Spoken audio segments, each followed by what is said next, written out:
Praise the lord. హల్లెలూయా. దేవుని పరిశుద్ధ నామానికి మహిమ కలుగును గాక. చిన్న లేఖనాన్ని చదువుకుందాం. యోబు గ్రంథము 22వ అధ్యాయము 28వ వచనం. మరియు నీవు దేనినైనా యోచన చేయగా అది నీకు స్థిరపరచబడును, నీ మార్గముల మీద వెలుగు ప్రకాశించును. మరొక్కసారి చదువుతున్నాను, అండర్లైన్ చేయండి. నీవు దేనినైనా యోచన చేయగా అది నీకు స్థిరపరచబడును. ఈరోజు ఈ మాటలు వింటున్న ప్రియ సహోదరి సహోదరుడా, ఈ మాట నీ కోసమే.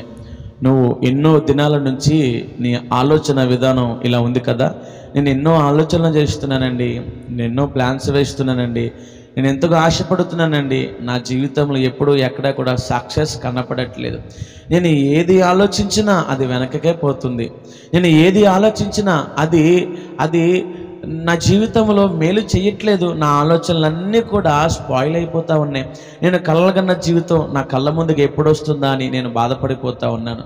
చాలామందిని గమనిస్తూ ఉంటే వారి ఆలోచనలు వారు అనుకున్నదే తడువుగా వారు ఎప్పటికప్పుడు పైపైకి పోతూ ఉన్నారు. వారి ఆలోచనలన్నీ కూడా సఫలపరచబడతా ఉన్నాయి, వారి ఆలోచనలన్నీ కూడా హ్యాపీగా సక్సెస్ అయిపోతూ ఉన్నాయి.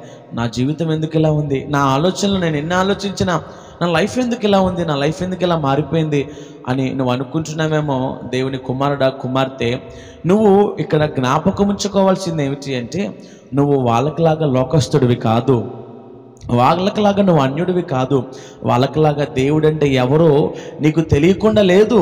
ఈరోజు నీ ఆలోచనలు స్థిరపరచబడాలి అంటే, నువ్వు అనుకున్నది జరగాలి అంటే, నీ జీవితంలో నువ్వు పైకి రావాలంటే, నీవు సంతోషముతో సమాధానముతో నిలబడాలి, హ్యాపీగా నీ లైఫ్ ఉండాలి అంటే నువ్వు ఎలా ఆలోచించాలో తెలుసా? మరొకసారి నీకు జ్ఞాపకం చేస్తున్నా. నువ్వు దేనినైనా యోచన చేయగా అది నీకు స్థిరపరచబడుతుంది అని దేవుడు వాగ్దానం ఇచ్చాడు కదా. అయితే నువ్వు స్థిరపరచబడాలి అంటే నువ్వు ఎలా ఆలోచించాలో తెలుసా? నువ్వు స్థిరపరచబడాలి అంటే నువ్వు ఎలా ఆలోచించాలో తెలుసా? దేవుని చిత్తానుసారంగా ఆలోచించాలి. ఎవరైతే దేవుని చిత్తానుసారంగా ఆలోచిస్తారో వారు స్థిరపరచబడతారు. అధైర్యపరకు, అనాలోచనలు కలిగి నువ్వు అధైర్యపడి నీ జీవితాన్ని నీవే పాడు చేసుకోకు. దేవుని చిత్తానుసారంగా ఆలోచించు, దేవుని చిత్తానుసారంగా ప్లాన్స్ వేయి, దేవుని చిత్తానుసారంగా నడు. అప్పుడు నీ జీవితంలో నీకు స్థిరం కలుగుతుంది. అధైర్యపడమాకు, భయపడమాకు, ధైర్యాన్ని విడిచిపెట్టమాకు. నీ జీవితంలో నా దేవుడు మంచి రోజులు రప్పిస్తాడు. అయితే ఒకటే, దేవుని చిత్తం. అయ్యా నువ్వు నా పట్ల ఎలాంటి ఆలోచన కలిగి ఉన్నావు, అయ్యా నువ్వు నా పట్ల ఎలాంటి ప్లాన్ కలిగి ఉన్నావు, అయ్యా నువ్వు నా పట్ల ఏం చేయాలనుకుంటున్నావు దేవా, నాతో మాట్లాడయ్యా అని అడిగి అప్పుడు ఆలోచించు. నీ సొంత నిర్ణయాలు, నీ సొంత తెలివి, నీ సొంత జ్ఞానము ఏది ఇక్కడ ఉపయోగపడడానికి వీల్లేదు. ఏదైనా నీ జీవితంలో ఉంది అంటే అది దేవుని చిత్తమే. అందుకనే నా ప్రభువు అంటాడు కదా, నేను నీకు ఆలోచన చెబుతాను. నీ ఆలోచనలు ఏమి సక్సెస్ అవ్వట్లేదా? నీ ఆలోచనలేమి కూడా నిన్ను పైకి తీసుకురావట్లేదా? నువ్వు ఏ ఆలోచన చేసినా నువ్వు వెనకబడిపోతున్నావా? అయితే దేవుని చిత్తాన్ని కనిపెట్టి ప్రార్థించు. అప్పుడు దేవుడు నీతో ఇలా మాట్లాడతాడు. నేను నీకు ఆలోచన చెబుతాను, నేను నీకు ఆలోచన చెప్పి నీవు నడవవలసిన మార్గానికి నేను నిన్ను నడిపిస్తాను. అప్పుడు నీ మార్గముల మీద వెలుగు ప్రకాశించి నువ్వు దీవించబడతావు, నువ్వు ఆశీర్వదించబడతావు, నువ్వు లేవనెత్తబడతావు. ఒక్కటి జ్ఞాపకం ఉంచుకో, దేవుని చిత్తానుసారంగా ఆలోచిస్తే విజయం నీదే.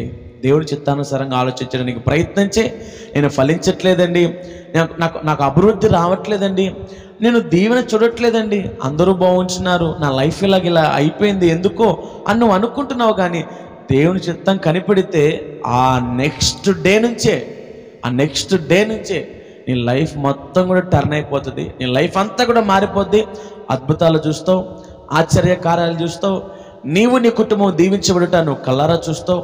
ఒకటే గుర్తుపెట్టుకో, నీ ఆలోచనలన్నీ కూడా స్థిరపరచబడాలి అంటే, నువ్వు ఏది ప్లాన్ చేసినా సక్సెస్ అవ్వాలంటే దేవుని చిత్తమే నీలో జరగాలి. కాబట్టి ఇక నుంచి అటు రీతిగా జీవిస్తారని ఆశపడుతూ మీ కొరకు ఒక చిన్న ప్రార్థన.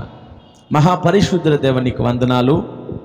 ఈ రాత్రి మీ బిడ్డలు ఏది ఆలోచించినా ఆ ఆలోచనలన్నీ కూడా వెనకబడిపోతూ ఉన్నాయి, సక్సెస్ లేదని బాధపడుతున్నారు. అయితే మీరు చెప్పారు కదా, మీరు ఏం ఆలోచించినా నా చిత్తానుసారంగా ఆలోచించండి, అప్పుడు నేను మిమ్మల్ని దీవిస్తాను, స్థిరపరుస్తాను, వెలుగు ప్రకాశింపజేస్తాను అని మీరు మాట్లాడారు.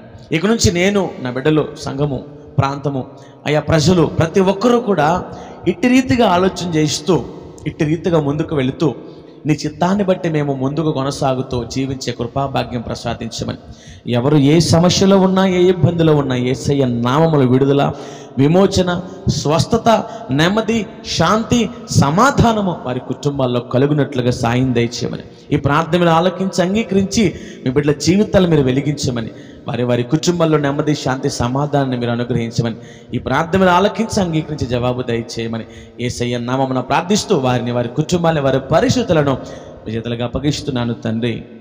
ఆమేన్. దేవుని కృప మీకు తోడుగా ఉండును గాక. God bless you. మరొకసారి చెబుతున్నాను, మీ ఆలోచనలన్నీ సఫలపరచబడాలి, స్థిరపరచబడాలంటే దేవుని చిత్తానుసారంగా ఆలోచించండి. దేవుని కృప మీకు తోడుగా ఉండును గాక. God bless you.